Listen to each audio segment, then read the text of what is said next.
လောကသားတွေရဲ့အတွက်ကြိုးပမ်းချက်ဟာဘာကိုဥတည်ပြီးတော့ကြိုးပမ်းတာလဲလို့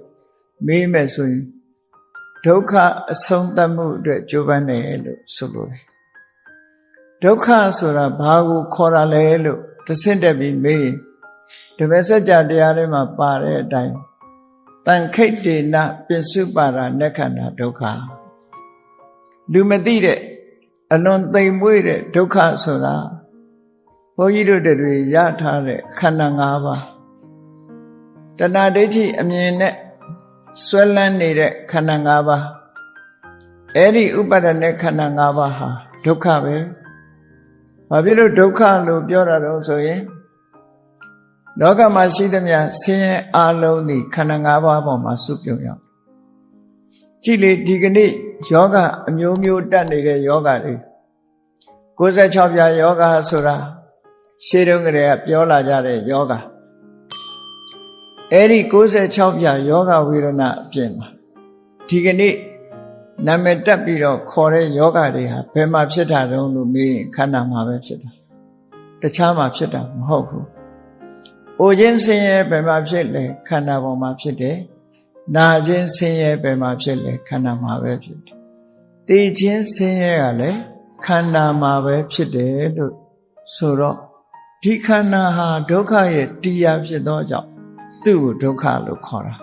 ။ဒါပြင်အဲ့ဒီဒုက္ခကြီးကိုအဆုံးသတ်ဖို့အတွက်ဆုံးသတ်ခြင်းနဲ့ဆိုရင်အဆုံးသတ်နိုင်တဲ့လမ်းစဉ်ရှိသလားဆိုရှိတယ်။အဲ့ဒီလမ်းကြောင်းကိုမြတ်စွာဘုရားကမှန်မှန်ကန်ကန်ဟောပေးတာဒါဟောပြောတာနော်။သောခါတော်ဘဂဝတာဓမ္မောဒုက္ခဆုံးသတ်ဖို့အတွက်လမ်းစဉ်ကိုမှန်မှန်ကန်ကန်ဟောပေးခြင်းသည်မြတ်စွာဘုရားရဲ့ကြိုးပမ်းအထောက်ချက်ပဲဖြစ်တယ်။မြတ်စွာဘုရားဟောတဲ့တရားသည်သောခါတဖြစ်ယုံနေမကဘူးလိုက်နာကျင့်သုံးတဲ့ပုဂ္ဂိုလ်ဟာကိုယ်တိုင်သိရှိနိုင်သောကြောင့်တန်ဋိဋ္ဌိကကိုယ်တိုင်သိနိုင်တယ်ဘယ်လိုကျင့်မသိနိုင်တဲ့အရာမျိုးတွေမဟုတ်ဘူးတန်ဋိဋ္ဌိကကိုယ်တိုင်သိလို့ရကိုယ်တိုင်သိလို့ရသည့်အတွက်ကြောင့်ဘယ်လောက်ထိကြာအောင်စောင့်ရမလဲဆိုစောင့်ရမလို့ဘူးအခုကျင့်အခုရနိုင်တာဖြစ်သောကြောင့်အကာလိကော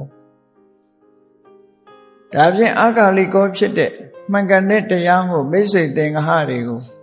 နော်တိုက်တွန်းပေးဖို့ရအလွန်ကောင်းတဲ့အရာဖြစ်သောကြောင့်အိပတိကောဒါပါလှုပ်ချီစမ်းမှာမှန်ကန်တဲ့တရားဖြစ်လို့ပြလို့ရတယ်လို့ဆိုတဲ့အဓိပ္ပာယ်ဩပနေယီကောအခုလို့အခုကျိုးရှိမှာဖြစ်တယ်အစစ်မြင့်တဲ့မဲ့ဖို့နိဗ္ဗာန်ဆိုတဲ့တရားတွေကြတော့ပညာအစစ်မှီမှသာသိနိုင်တယ်ပညာမရှိရင်တော့မသိနိုင်ဘူးဒါကြောင့်မို့ပစ္စတံဝေရိတဘောဝိညုဟိပညာရှိပုဂ္ဂိုလ်မှမိမိကိုယ်တိုင်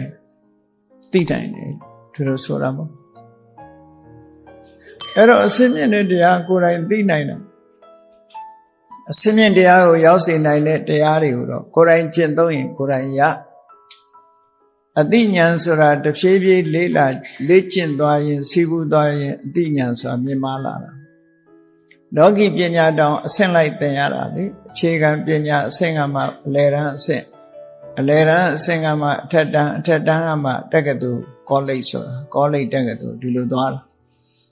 အဲ့ဒါလိုပဲဒီပညာရက်တွေဆိုတာအစစ်ကျင့်သုံးပြီးတော့သွားကြအဲ့တော့မင်္ဂနဲ့လမ်းစဉ်ချဖို့ရတာလေမြတ်စွာဘုရားရဲ့ကြိုးပမ်းဆောင်ရွက်ချက်ပဲဖြစ်တယ်လို့ဒီလိုနားလည်သဘောပေါက်